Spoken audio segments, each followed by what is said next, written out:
Naging asawa ko ang biyenan ko kaya galit ang mga tsismosang walang ambag sa buhay ko. Dear Ate Ann, magandang araw po. Medyo matagal-tagal na rin akong nakafollow sa page mo at nakikinig sa mga confessions habang nagtatrabaho. At ngayon, ako naman ang maglalakas loob na magbahagi. Hindi ko po ito ginagawa para humingi ng simpatya, kundi para lang maibsan ang bigat na matagal ko nang kinikimkim mula sa mga mapanghusagang tao. Itago mo ako sa pangalang Enner, 31, isang single dad. 2 taon na ang nakalilipas mula nang mawalan ako ng asawa. Sa pagkapanak ng unang anak namin. 1 oras lang naming siyang nakasama.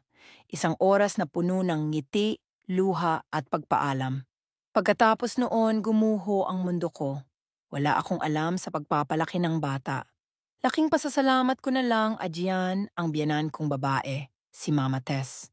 Hiwalay na siya sa ama ng asawa ko at siya rin ang pinakamatinding umalalay sa akin sa mga oras ng pagkawasak. Nasa iisang bubong lang kami simula noong nag-asawa kami ni Jelian. Mula nang mawala si Jelian, sa 4 na sulok ng bahay, sabay naming binuhat ang sakit at responsibilidad. Si Mama Tess ang nag-alaga sa anak ko habang ako'y nagtrabaho. Siya rin ang naging katuwang ko sa pagbangon tuwing gabi kapag umiiyak ang bata. Lumipas ang 4 na buwan, Ate Ann. Mula noong pumanaw si Jelian, hindi ko akalain na dumating sa ganitong punto. Naging kami ng biyenan ko sa hindi inaasahan. Basta na lang nagbago ang lahat sa amin. Mula sa pagiging biyenan, naging girlfriend ko ito. Oo, pangit siya pakinggan lalo na sa mata ng ibang tao. Pero mahal ko nagmamahalan kami. Wala naman sigurong masama at wala naman kaming inapakan na tao. Siguro naman, Ate Ann, tanggap kami ni Jelian. Hindi naman ibang tao ang minahal ko kundi mama niya lang. Ngunit bago ang lahat, balikan muna natin kung paano naging kami.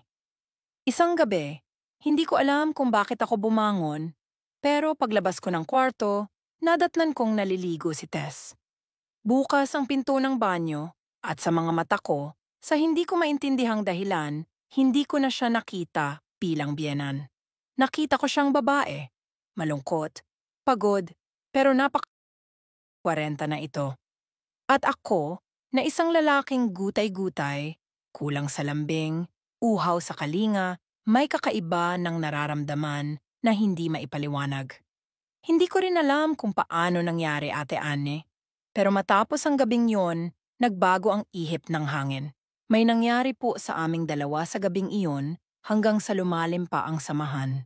Hanggang sa tuluyan kaming nahulog sa isa't isa, Ate Ann. Oo, alam naming mali sa mata ng marami. Kahit hindi kami magkadugo, ina siya ng asawa kong namayapa. Pero kami na rin mismo ang nagtanong sa sarili kung sa sakit kami nagkakilala, kung sa pag-aaruga kami nagkabuklod, kung sa pagkawala ng isa ay nabuo naman ng dalawa, kasalanan ba talaga ang magmahal muli? Ang mga kapitbahay, hindi kami tinantanan sa usap-usapan. May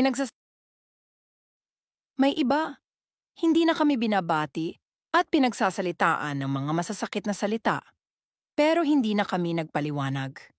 Ang alam lang namin, masaya kami, buo kami. Ngayon, Ate Ann, 6 na buwan ng buntis si Tess. Mas lalo pa kaming hinusgahan ng mga tao, pero wala na akong paki at ipinagsadyos ko na lang ang lahat ang mahalaga, hindi namin pinapakialaman ang buhay nila.